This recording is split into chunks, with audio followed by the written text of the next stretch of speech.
من چطوری خوبید؟ من اساس داستان یه ویدیو دیگه در خدمت شما هستم. چطورید بچه‌ها؟ یه ویدیو خفن آوردم، برید حتما ببینید. ویدیو نیست جز ویدیو ساختن خونه کریپر.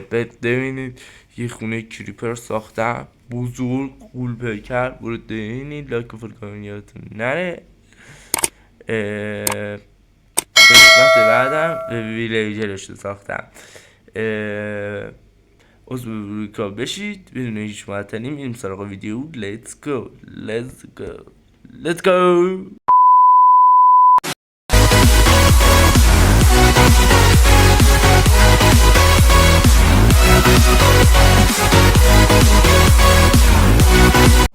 خب بچه ها، این بیلد بعدیه که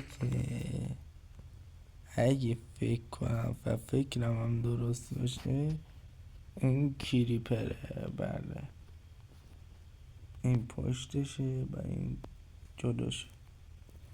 بله بچه ها، هول میکنید. نه اکو هول میکنید استاد بیل سازی ها. حال میکنید.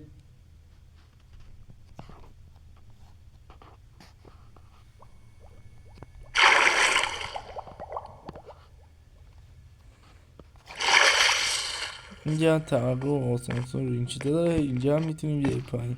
کلی امکانات خفن و بال. مرسی که این ویدیو نها کردید. که فالو نره.